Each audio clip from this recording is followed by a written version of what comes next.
Morning students, last લેક્ચરમાં આપણે STIs જાતીય સંક્રમિત ચેપ અથવા STIs પ્રકારના રોગો કયા કયા છે, એમનું નિદાન કઈ રીતે કરવામાં આવે છે, એના ચિહ્નોની આપણે વાત કરી હતી.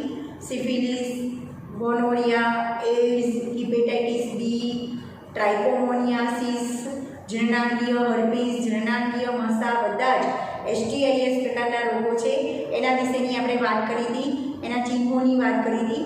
ત્યાર પછી લાસ્ટ ટોપિક છે, આ ચેપ્ટરનો લાસ્ટ ટોપિક છે એ છે અફળદ્રુપતા અથવા તો વંધ્યતા. એને ઇનફર્ટિલિટી તરીકે પણ ઓળખવામાં આવે છે. તો આ ક્વેશ્ચન પણ તમને ફૂલ ક્વેશ્ચન તરીકે પૂછી શકાય 3 અથવા 4 માર્ક્સમાં કે અફળદ્રુપતા અથવા વંધ્યતા સમજાવો અથવા તો ઇનફર્ટિલિટી સમજાવો. તો અફળદ્રુપતા અથવા વંધ્યતા કોને કહેવાય કે ઇનફર્ટિલિટી કોને કહેવાય? તો જે દંપતી બાળક ઉત્પન્ન કરી ન શકતા હોય તો એવા દંપતી એ ઘટનાને અફળદ્રુપતા અથવા વંધ્યતા તરીકે ઓળખવામાં આવે છે.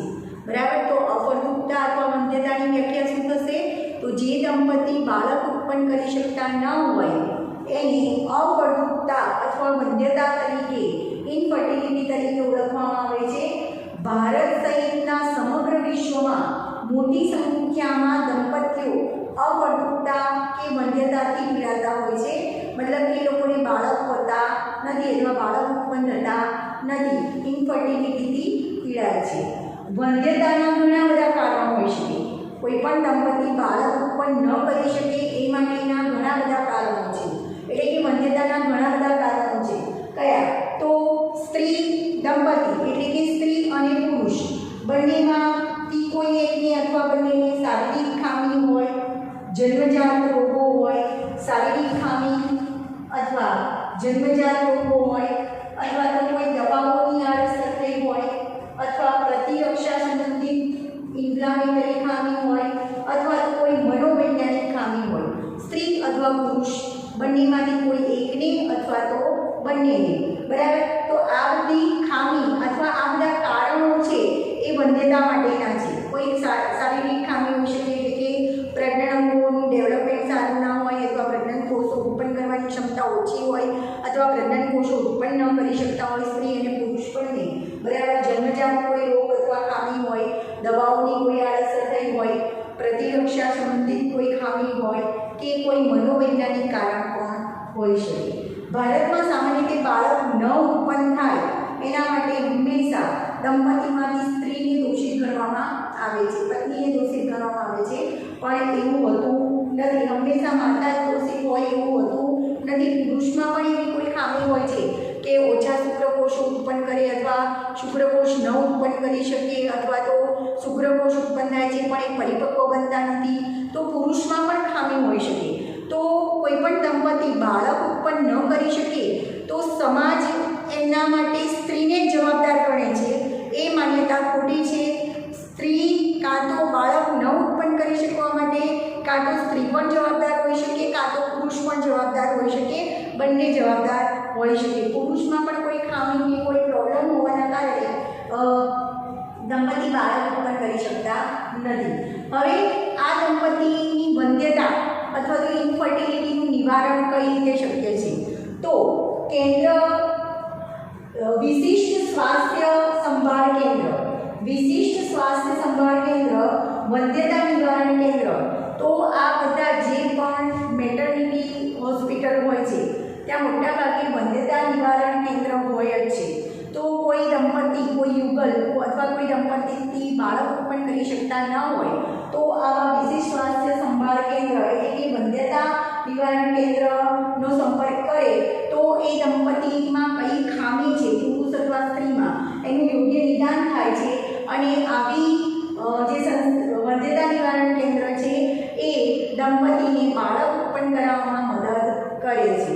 બરાબર. એનું નિદાન કરે છે, બંનેનું નિદાન કરે છે અને નિદાન કરી અને બંનેને બાળક ઉત્પન્ન કરવા માટે મદદ કરે છે. બરાબર. તો આવી જે પદ્ધતિ છે, જે દંપતીને બાળક નથી અને એ વંધ્યતા નિવારણ કેન્દ્રમાં જાય છે અને એ વંધ્યતા નિવારણ કેન્દ્રમાં એમનું નિદાન કરી અને જે પદ્ધતિ દ્વારા, જે ટેકનિક દ્વારા એમ દંપતીને બાળક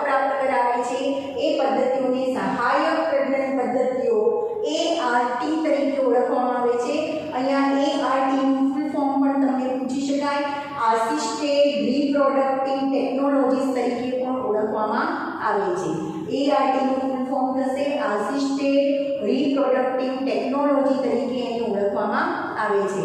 તો કોઈ પણ દંપતી જેને બાળક ઉત્પન્ન ન થતું હોય અથવા બાળક ઉત્પન્ન કરી શકતી ન હોય એ ART પદ્ધતિ આસિસ્ટેડ રિપ્રોડક્ટિવ ટેકનોલોજી સહાયક પ્રજનન પદ્ધતિ દ્વારા બાળક પ્રાપ્ત કરી શકે છે. હવે આવી જુદી જુદી ART પદ્ધતિની આપણે વાત કરીએ એટલે કે સહાયક પ્રજનન પદ્ધતિની વાત કરીએ તો પહેલામાં પહેલી IVF પદ્ધતિ. IVF નું પૂર્ણ નામ તમને પૂછી શકાય ઇન વિટ્રો ફર્ટિલાઇઝેશન. IVF નું બધાના પૂર્ણ નામ તમારે યાદ રાખવાના છે. ART નું પૂર્ણ નામ થશે આસિસ્ટેડ રિપ્રોડક્ટિવ ટેકનોલોજીસ. હવે આવી સહાયક પ્રજનન પદ્ધતિમાં પહેલી પદ્ધતિ છે IVF.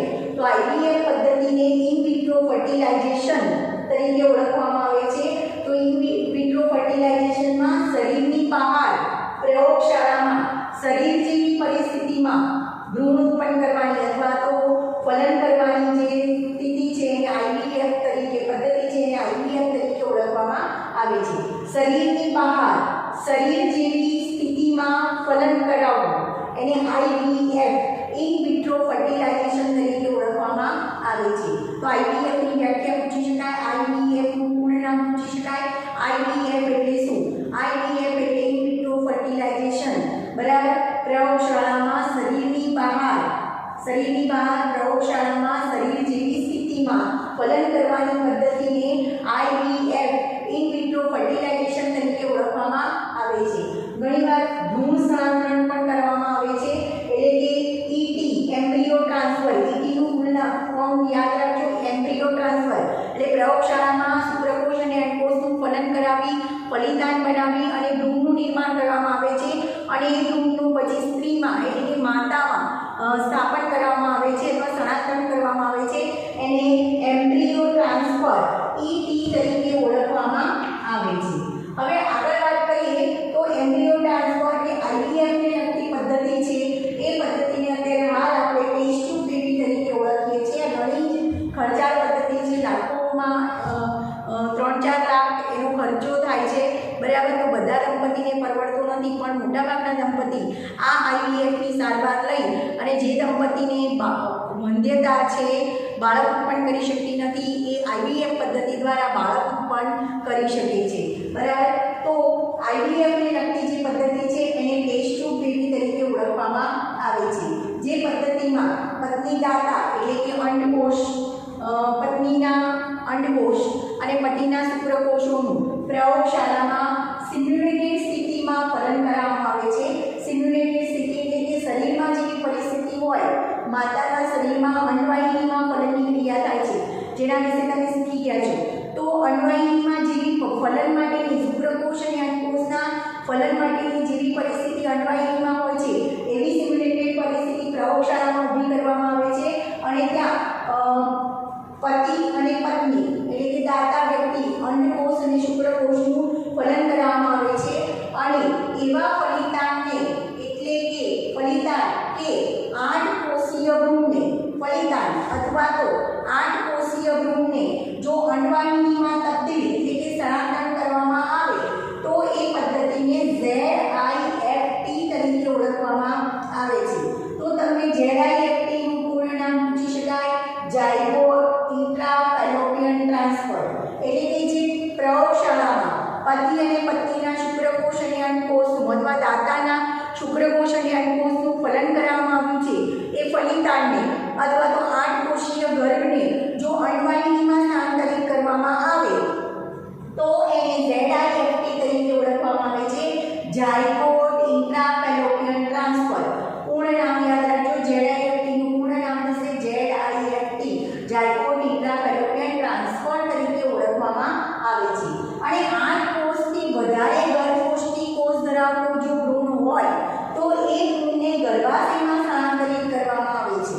પ્રયોગશાળામાં જે ફલિતાંડ બનાવવામાં આવ્યો છે, શુક્રકોષ અને અંડકોષનું ફલન કરી જે ફલિતાંડ બનાવવામાં આવ્યું છે એમાંથી જે ગર્ભ બન્યો છે, જો એ ગર્ભ 8 કોષ કરતાં વધારે ગર્ભકોષ્ઠી કોષ ધરાવતો હોય એવા ભ્રૂણને 8 કોષ કરતાં વધારે ગર્ભકોષ્ઠી કોષ ધરાવતા ભ્રૂણ હોય તો એવા ભ્રૂણને ગર્ભાશયમાં સ્થાનાંતરિત કરવામાં આવે છે અને એ પદ્ધતિને IUT તરીકે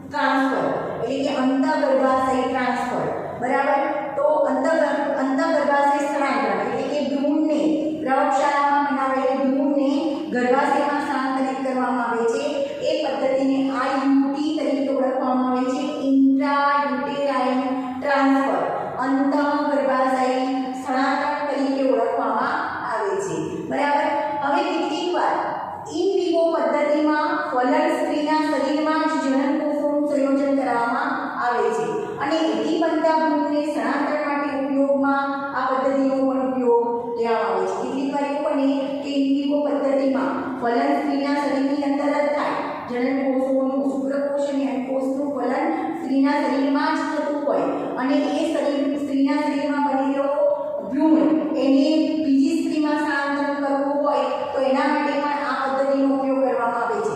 દાખલા તરીકે કોઈ સ્ત્રી છે એ સ્ત્રી માતા બની શકતી નથી અથવા સંતાન ઉત્પન્ન કરી શકતી નથી પણ ફલન કરી શકતી નથી, એટલે કે એમ કહી શકાય કે એમાં ગર્ભ વિકાસના આગળ ફલન થતું નથી, ગર્ભ બનતો નથી પણ આગળનો વિકાસ થાય છે, તો એવી સ્ત્રીમાં બીજી સ્ત્રીમાં શુક્રકોષ અંડકોષનું ફલન કરાવવામાં આવે છે અને બનતો જે પરિતાણમાંથી બનતો ગર્ભ છે એ બીજી સ્ત્રીમાં ટ્રાન્સફર કરવામાં આવે છે.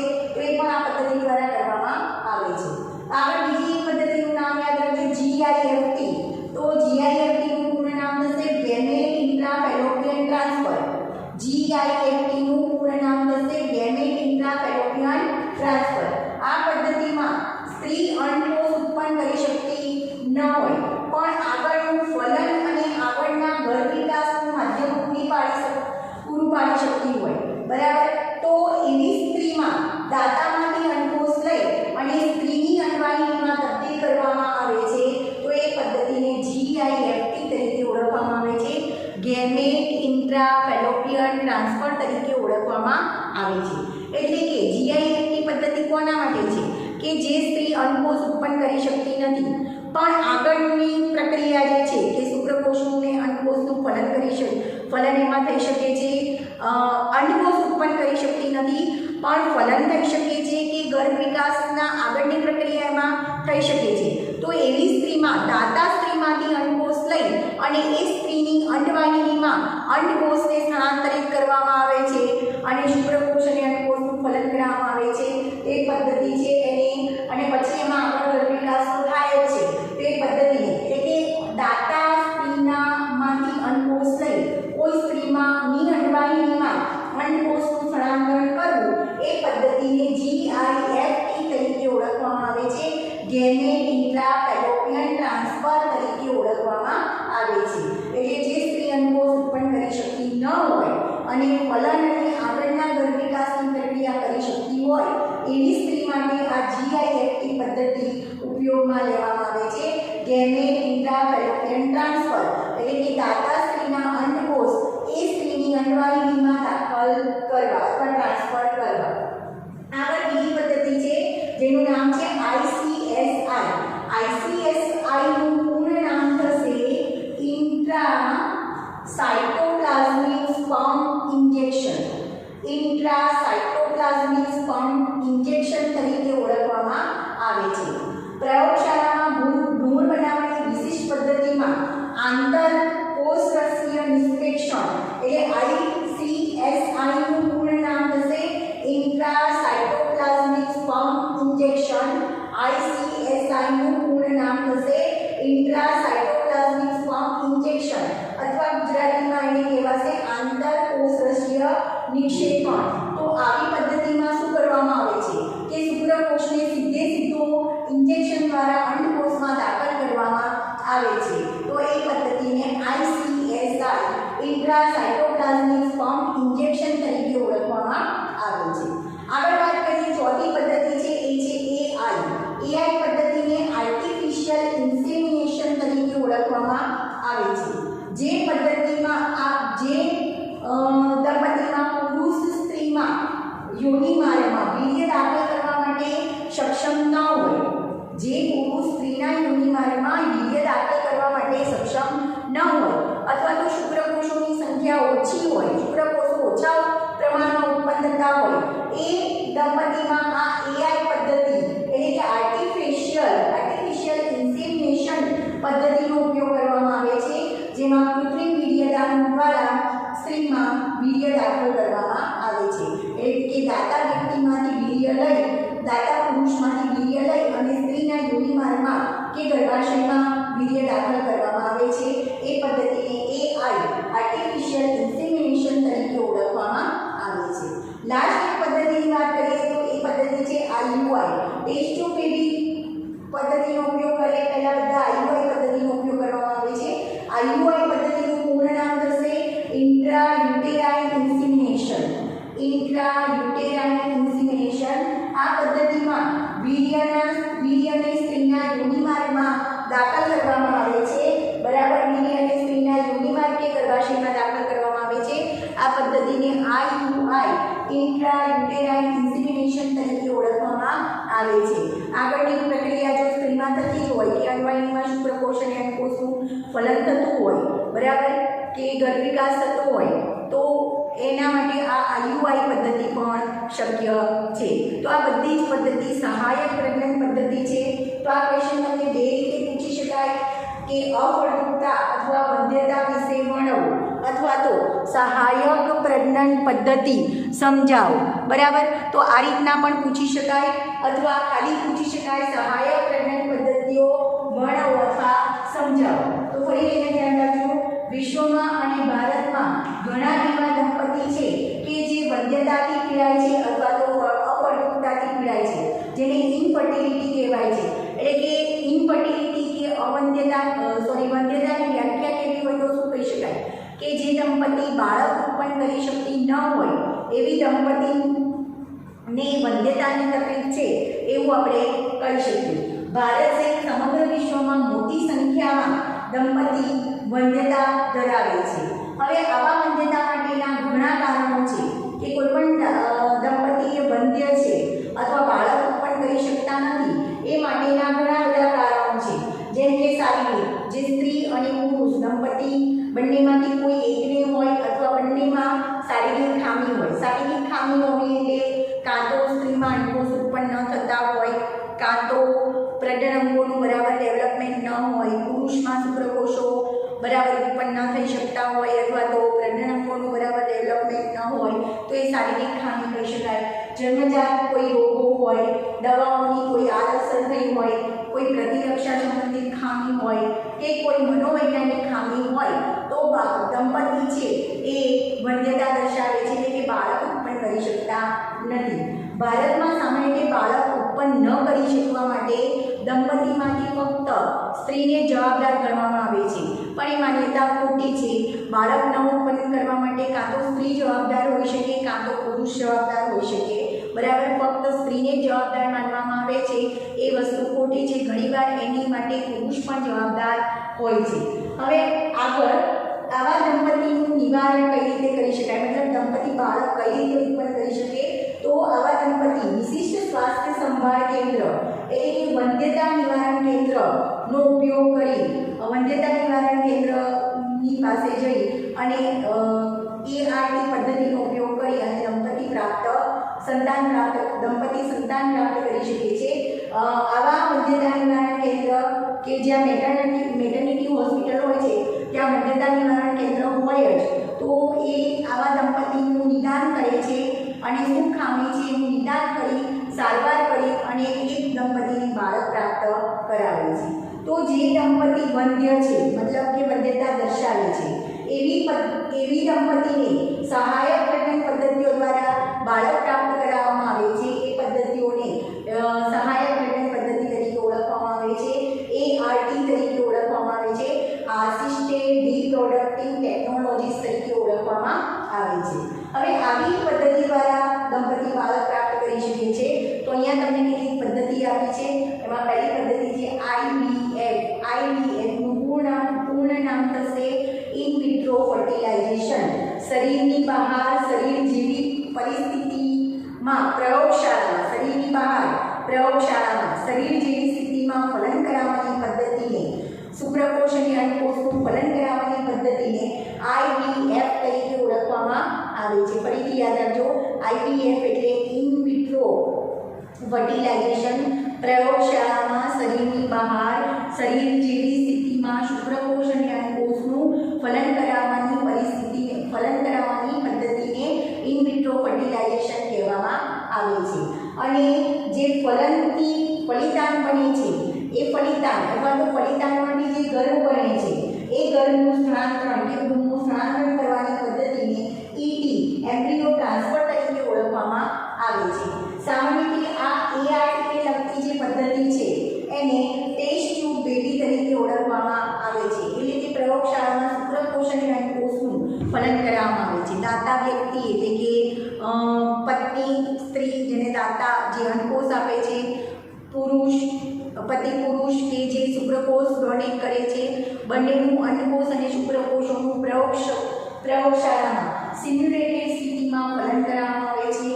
હવે એ ફલનની ક્રિયામાં પ્રયોગશાળામાં જે ફલન કરવામાં આવ્યું અને ફલિતાંડ મળ્યો, એ ફલિતાંડ અથવા તો 8 કોષીય ગર્ભ છે, એ 8 કોષીય ગર્ભને સ્ત્રીની એટલે કે માતાની અંડવાહિનીમાં દાખલ કરવામાં આવે છે, તબદીલ એટલે કે સ્થાનાંતરિત કરવામાં આવે છે. એ પદ્ધતિને ZIFT તરીકે ઓળખવામાં આવે છે.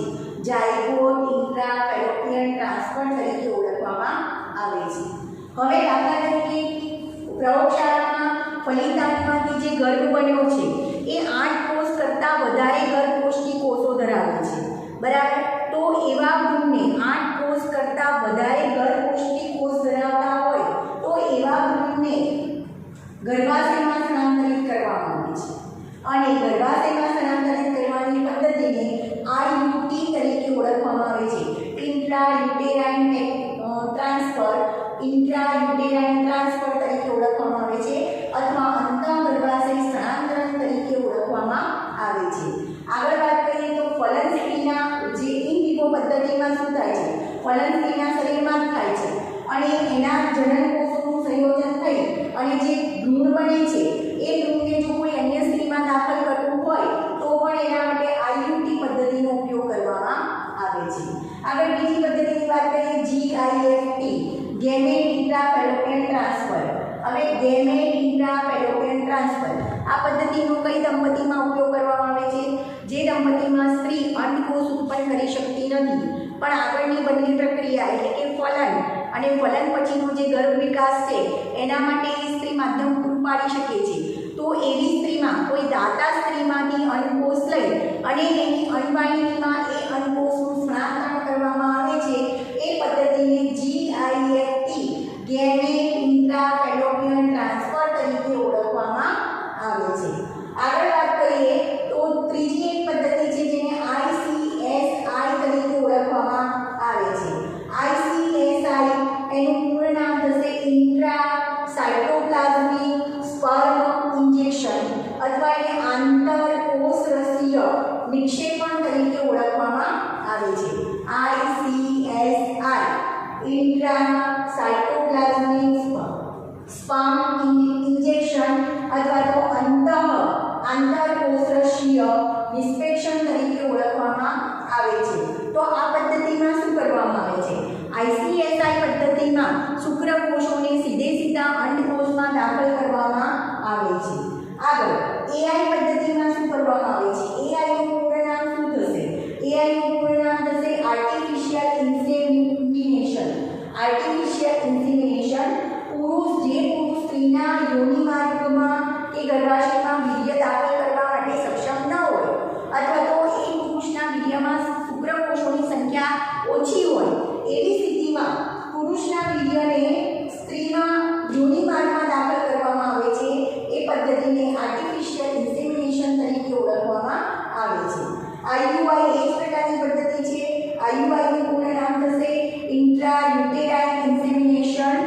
આમાં ઇન્ટ્રાયુટેરાઇન ઇન્સેમિનેશન એટલે કે ગર્ભાશયની અંદર વીર્યનો ત્યાગ કરવો, દાખલ કરવું, બરાબર. ઇન્ટ્રાયુટેરાઇન ઇન્સેમિનેશન IUI વીર્યને સ્ત્રીના યોનિ માર્ગ કે ગર્ભાશયમાં દાખલ કરવામાં આવે છે અને આગળની બધી પ્રક્રિયા એટલે કે ફલન અને ગર્ભ વિકાસ સ્ત્રીના શરીરમાં થાય છે. તો એ પદ્ધતિને IUI તરીકે ઓળખવામાં આવે છે. તો આ બધી સહાયક પ્રજનન પદ્ધતિ ક્રમિક છે. જેમ કે પહેલાં કોઈ દંપતી સંતાન ઉત્પન્ન કરી શકતું નથી તો એનું નિદાન કરવામાં આવે છે, દવા કરવામાં આવે છે. દવાથી જો ફેર ન પડે તો સહાયક પ્રજનન પદ્ધતિનો ઉપયોગ કરવામાં આવે છે. તો પહેલું IUI પદ્ધતિનો ઉપયોગ કરવામાં આવે છે. IUI પદ્ધતિમાં સક્સેસ ન જાય તો પછી ટેસ્ટ ટ્યુબ બેબી પદ્ધતિ એટલે કે IVF પદ્ધતિનો ઉપયોગ કરવામાં આવે છે. આ સિવાય આ બધી થઈ સહાયક પ્રજનન પદ્ધતિની વાત. આર્ટિફિશિયલ રિપ્રોડક્ટિવ ટેકનોલોજીસ જે તમને 3 માર્ક્સમાં ક્વેશ્ચનમાં પૂછી શકાય. આ સિવાય કોઈ દંપતી આ પ્રકારની ટેકનોલોજીનો ઉપયોગ કરવામાં ન માંગતી હોય, બરાબર, સહાયક પ્રજનન પદ્ધતિનો ઉપયોગ કરવામાં ન માંગતી હોય તો ભારતમાં અને વિશ્વમાં ઘણા એવા બાળકો છે કે જે બાળકો બરાબર. તો એવા બાળકોને દત્તક લઈ અને આવા દંપતી એ બાળકનો ઉછેર સારી રીતે કરી શકે છે. એટલે કે અનાથ બાળકો ઘણા બધા છે, તો અનાથ બાળકને દત્તક લઈ અને દંપતી માતા પિતા બની શકે છે અને એ બાળકની બધી જ જવાબદારી એ બધા બાળકનો વિકાસ સારી રીતે કરી શકે છે. તો આ ક્વેશ્ચન તમને ફૂલ ક્વેશ્ચન તરીકે પૂછી શકાય.